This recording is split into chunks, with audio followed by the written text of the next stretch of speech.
All right, I'm going to do a short and concise review on the DieselGeek Deluxe shifter rebuild with the super slider that I installed on top of the gearbox. But I wanted to talk about kind of the Achilles heel for me was this guy on the super pin.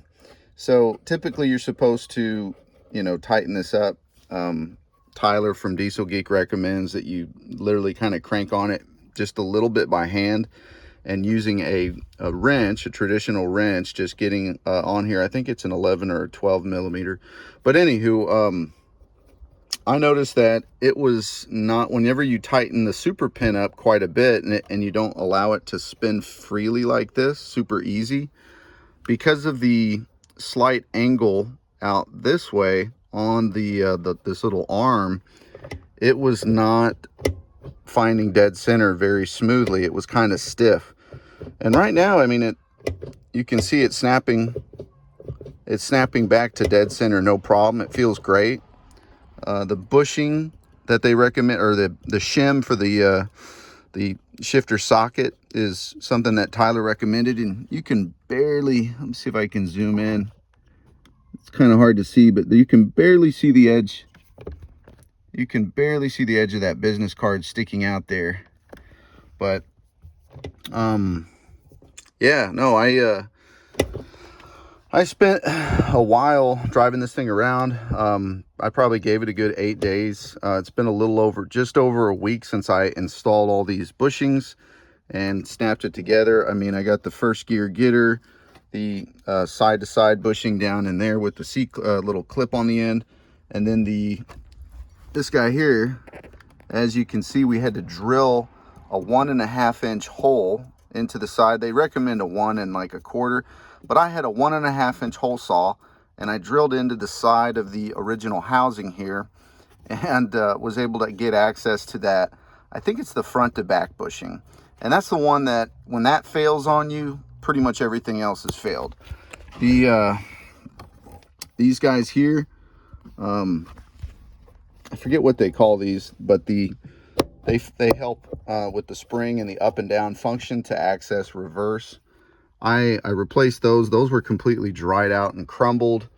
And the super pin seemed like it was actually, I mean, not the super pin, but the original factory pin, it didn't seem too flawed. I mean, it seemed to be working fine. But after doing the business card shim on the shifter socket, it did really tighten things up. I can feel that it's just a little, there's not hardly any play in this thing. You can sit here and wiggle it, and it's all one unit. All the gaps have really been kind of taken out, and it shifts flawlessly. I wouldn't say flawlessly, but I mean, I like how when you're going from like second gear to third gear, for instance, and you just gently push up, you're already ready to go into third, fourth, and then fifth gear, you barely have to go over now. As before, I felt like you kind of had to go over a little bit more. And out of all the gears, interestingly enough, my opinion is that fifth gear is the most noticeable. I mean, it feels great. It snaps right in, and it's so solid. It's very mechanical feeling, which I like. But at the same time, I like it to move quickly. And when I tightened up the super pin here, if you crank it up, like I said, if you tighten up this super pin too much, the side-to-side motion of your shifter finding dead center is just dramatically taken away. So Jim and Tyler at DieselGeek, I've watched those guys' videos for years. They've taught me a lot about VWs in terms of the cable shifters that they run off of. And those guys know their stuff at the end of the day. They make these bushings for very tight tolerances, so it really improves over the factory design. And I think these are lifetime bushings, if I'm not mistaken. These should last and outperform the original factory bushings. So I'm excited to see how they hold up. Overall, it's a bit of a tedious install with the shifter in the car, but I have a whole video on that if you guys are interested in seeing it. I'll go ahead and finish editing it, and I'll post it to the channel. But I took the engraver and put Frugal Folks Garage, FFG, Frugal Folks Garage on the side of the shifter, because this thing, I spent like over a day working on it. And I think a lot of other people might find themselves in a similar situation. Doing this shifter rebuild, it's a bit of an undertaking. It's a bit of a burden, and it's not for the faint of heart by any means. So I'm going to put that video together and post it to the channel. If you guys can, give us a thumbs up. That would be appreciated. And as for any questions or comments, please drop a comment down below. Let us know what's your experience with the DieselGeek Shifter Deluxe Rebuild Kit.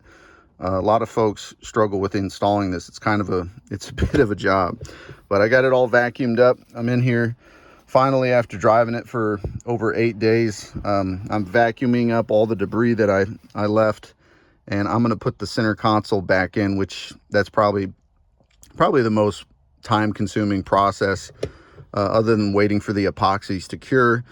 Taking the center console out of this car is really, I mean, it comes in all sorts of little pieces, so it's by far the most tedious part of the process. But I just wanted to snap this video together shortly and talk about my thoughts on this Shifter Deluxe kit from DieselGeek.